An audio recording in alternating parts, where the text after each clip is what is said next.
Interruption, but I'm Mike Wilbon. Tony, scientists reversed aging in mice. What could that mean for us humans? Tony Kornheiser. 50 more years of PTI is what it means. Yeah, baby. How about that? That's what it means. How about that? If you can reverse age in mice, you can reverse age in us. Man. 50 more years will be like Benjamin Button's family. Welcome to PTI, boys and girls. In today's episode, Aaron Rodgers returns to the Packers. Gonzaga puts its #1 ranking on the line, and Joel Embiid and Nikola Jokic put up some large numbers. But we begin today with a blockbuster trade that will send Russell Wilson to the Denver Broncos and will move Drew Lock, tight end Noah Fant, defensive lineman Shelby Harris, and 5 draft picks, including 2 firsts and 2 seconds, to the Seattle Seahawks. Denver had been looking to upgrade itself at quarterback, and Wilson had been publicly unhappy in Seattle. Wilbon, what do you make of this trade? Well, Tony, Denver's going for it now. We see this, we saw this last year, of course, with the Los Angeles Rams. And it worked. They said, we're going for it now. Draft picks, schmaff picks. We're going for this right now. And it worked for them. I mean, it worked to the highest degree. Something like that can work. And so Denver, I'm not saying Denver's looking at the Rams, because Denver probably already had these thoughts. They're looking around, figuring out who they can put at quarterback, which is obviously the most important position in sports in America. And they look at Russell Wilson, who's 33 years old, and they got to figure, okay, he's got 3 or 4 really great years potentially left in him.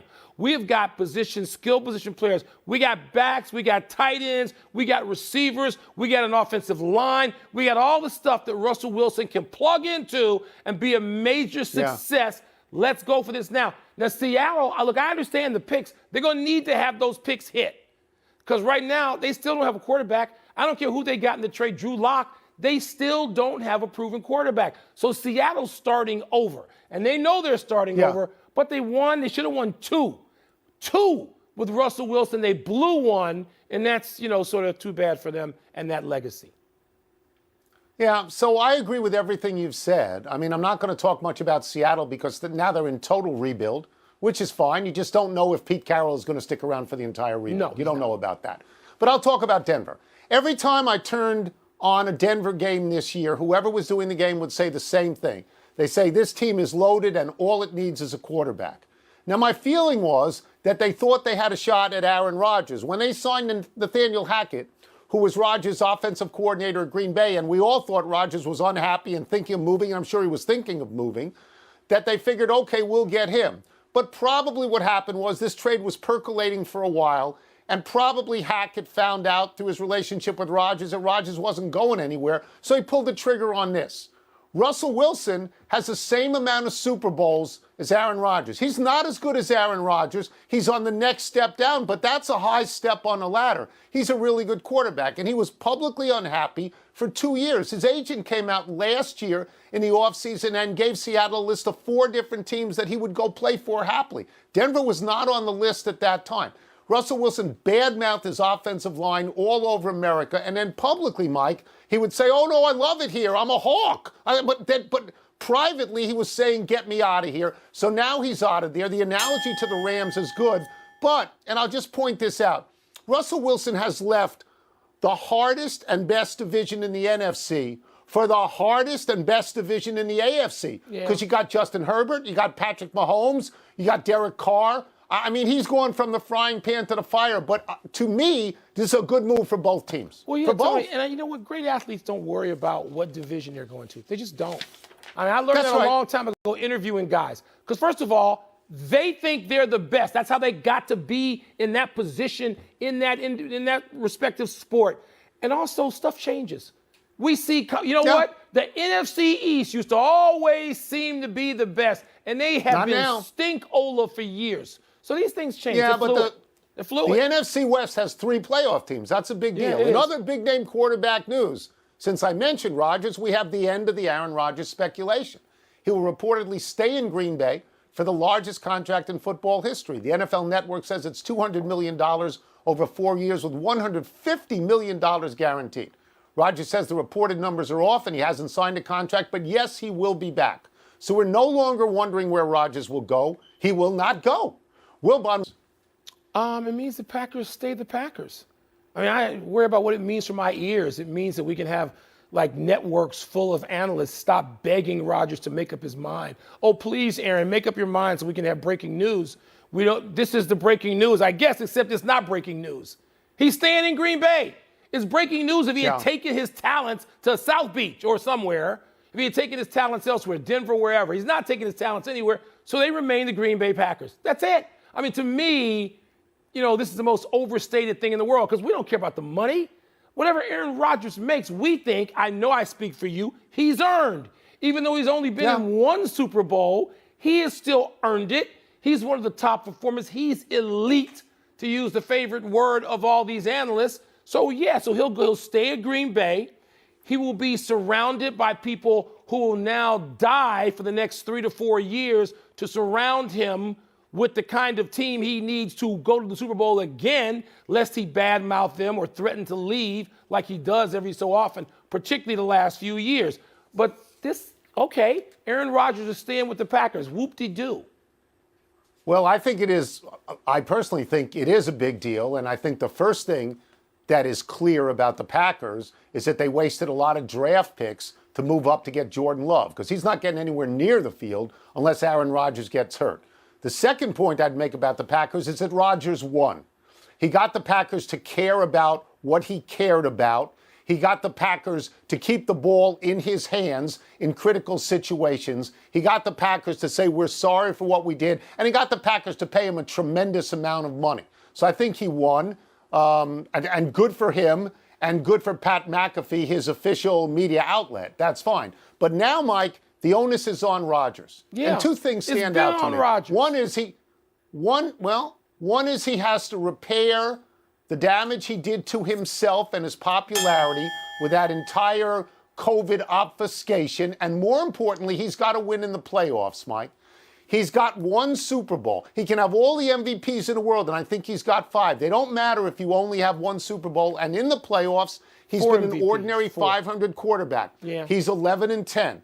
All right? So he's got to win more Super Bowls, or else when he is inducted in Canton, it will have a sort of an empty feeling because he won't be in the conversation of the greatest quarterback of all time with one. He'll be in the conversation for underachiever at that point because he's great, but it's great for the Packers. Let's move to college basketball. Wait, hold on. Huh? I don't think the COVID affair matters at all because these things have a shelf life of a minute and a half. No one will care because people only care about football and waving their big foam #1 fingers. Aaron Rodgers will go into next year and people will say, oh, did that actually happen? And what will matter is the second half of your case in that he's got to win some playoff games. No, I disagree. I don't think it'll matter at all. I think there's a carryover effect on him and a carryover effect on Phil Mickelson. I think when you do something that is perceived as scandalous, Phil Mickelson's a different deal. You got to outrun it. They don't equal each other to me. Let's move to college basketball. There are 5 more automatic bids to be decided today in the Atlantic Sun, the Northeast, the Horizon, the Summit, and in the marquee West Coast Conference Championship, we have #1 Gonzaga versus #17 St. Mary's. They met just 10 days ago and St. Mary's won. Wilbon, how much will you downgrade Gonzaga if they lose again tonight? I'm not going to downgrade them because downgrade them for what? Who's going to get upgraded? We don't even know yet. Now, this game is being played in metropolitan Las Vegas, so it's a neutral site game. It's not being played at St. Mary's, which is an unbelievable home court advantage. So Gonzaga doesn't have to face that. I like the neutral court situation tone. I think this is a game, one that I will check into. But I'm not going to downgrade them if they lose. Are they still going to be the best team in the country going into the tournament? Arguably, yes. Arguably. So what am I going to do, downgrade them to 2? Who's unarguably better than them? Duke? No, they're just coming off a double-digit loss at home to North Carolina. So no, there's nobody out there. Baylor? I mean, you can look around and you can pick a little bit of a hole. And I think that, like the NFL season when you didn't know who was going to win, the glory of March Madness and the start of it is, I just look at these games, Tone. I don't even know who's in all of them. And the ball is in the air at the buzzer. It is so great to see that. This is the best part of March Madness. I'm sort of afraid of that with the conferences being what they are and teams coming and going. But I like Gonzaga 1 going in. Let me tell you who's in the games tonight, in case you don't know and other people don't know. Let me tell you. Let's go to the geography. The Atlantic Sun has Jacksonville against Bellarmine, which is in Kentucky. And I don't know about you, but when I think of the Atlantic Sun, I don't really think about Kentucky. But that's just me. The Northeast is at least teams from the Northeast. It's the Battle of the Islands. Bryant from Rhode Island, Wagner from Staten Island. The horizon is Wright State and Northern Kentucky, and the summit is all Dakota, North Dakota State at South Dakota State, and South Dakota State, the Bison and the Jackrabbits. Pop quiz for you right now. Okay. Where is Wright State? Ohio. Good. Shout out to Orville and Wilbur. Yes, Wright State is in Ohio. I'll be brief about Midwest, Gonzaga. baby, my Brief. people, the Midwest.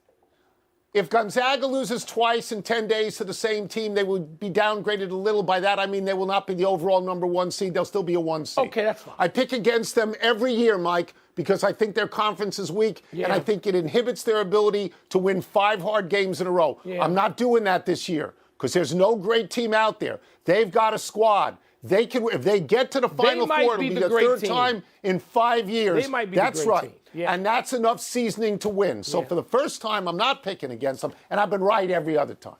Let's take a break. Nice Coming pat up, on the Greg back. Popovich, your boy, ties a big NBA record. Yeah, don't break your arm patting yourself on the back. You're not as flexible as you used to be. I got those long arms, 2-pound Mike. weights, though. Bryson Long DeChambeau arms. decides to sit out the players, Tone. We're going to talk about what that means. Big day, NFL quarterback. Big day. Rodgers and Wilson. Big day. For Rodgers, if you count the players and it morphed and it started with David Robinson and then, included Tim Duncan and you added Ginobili and Parker, after you had 5-0. This is a great achievement. Greg Popovich, you can't tell, and this is one of my measurements, can you tell the story of the NBA, Avery Johnson, without a full chapter on Greg Popovich? No, you cannot. And internationally, Tone, the way they selected players and brought them along, Greg Popovich, very, very, very noteworthy coach, and then beyond that, too. Next. It's blank that Bryson DeChambeau withdrew from the Players' Championship.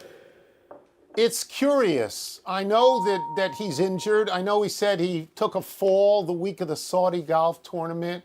I'm curious about how you come back physically when you've remade your body, when you've added a lot of weight, when you've added a lot of muscle, when you swing out of your shoes. It's such a violent swing.